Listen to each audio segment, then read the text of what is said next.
विश्व के कोने कोने में यूट्यूब के माध्यम से हमसे गुरु मंत्र लेकर वैदिक परंपरा में आगे बढ़ने वाले मेरे प्रिय शिष्यों, सज्जन और सन्नारियों, महाभारत की कथा सुना रहा हूं मैं आपको।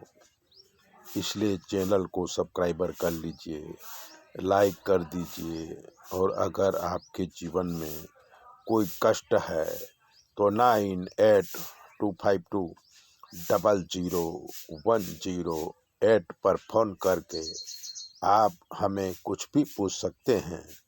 हमें सुनाई नहीं देता, इसलिए जवाब हमारी बेटी देगी और हम आपकी पूरी ज्योतिष देख देंगे और निवारण भी कर देंगे। तो चलिए कथा शुरू करते हैं। आज की कथा में ब्राह्मण ने किया युद्ध रोकने की कोशिश। युद्ध की तैयारी में पांडवों के पास कुल 7 अक्षौहिणी सेना एकत्रित हो गई और कौरवों के तरफ 11 अक्षौहिणी सेना एकत्र हो गई। तब द्रुपद के पुरोहित हस्तिनापुर जाने के मार्ग में कौरवों की सेना देखा और धृतराष्ट्र के दरबार में गए। वहां पर भीष्म, द्रोण, विदुर, कर्ण आदि योद्धा उपस्थित थे। सबने पुरोहित का स्वागत किया और द्रुपद सहित पांडवों का कुशल मंगल पूछा। पुरोहित ने कहा कि हे सभासदों, आप जानते हैं कि धृतराष्ट्र और पांडु सगे भाई हैं। पैतृक संपत्ति में समान अधिकार है, फिर भी धृतराष्ट्र पुत्र दुर्योधन सारी संपत्ति को अकेले भोग रहा है और पांडवों को दगा दे के पांडव यहाँ वहाँ घूम के दुख सहन कर रहे हैं। यहाँ तक कि लड़कपन में पांडवों को मारने के लिए दुर्योधन ने अनेक योजनाएं बनाई थी और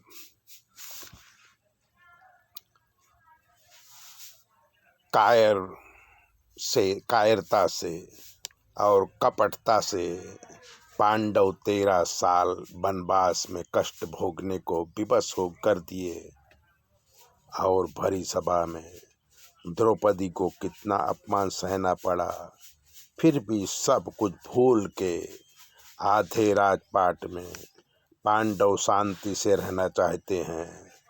पुरोहित की बात सुन धृतराष्ट्र बोले कि पुरोहित की बात सही है, पांडवों को आधा राज्य दे देना चाहिए।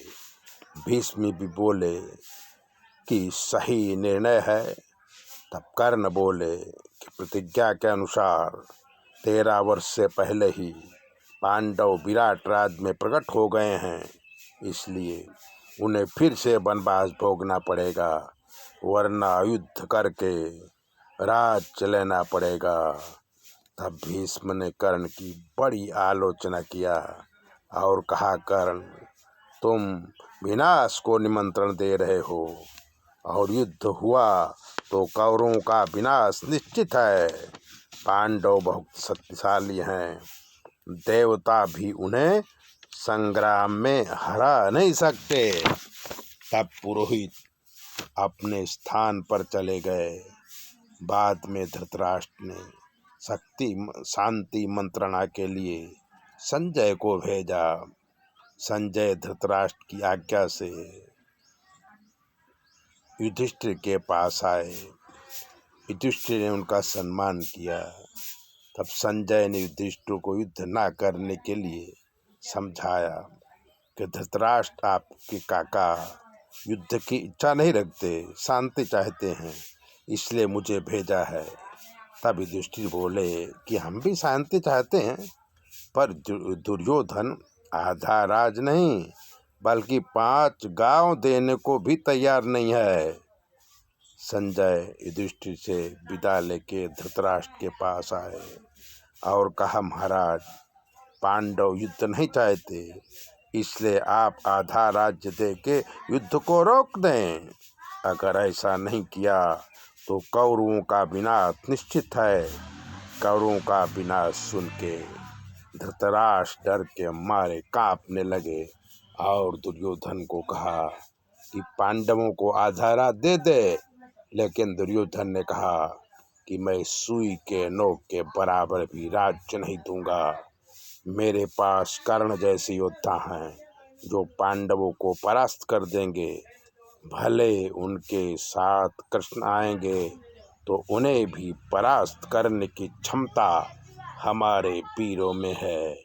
मित्रों, ऐसी ही महाभारत की कथा सुनने के लिए और बहुत सारी कथाएं जानने के लिए चैनल को सब्सक्राइबर कर दीजिए, लाइक कर दीजिए। और अगर आपके जीवन में कोई कष्ट है तो 9822000108 पर फ़ोन कर लीजिए। हम आपको बताएंगे कि आपके जीवन में क्या कमी है और आपको क्या करना है। चैनल सब्सक्राइबर ज़रूर करें।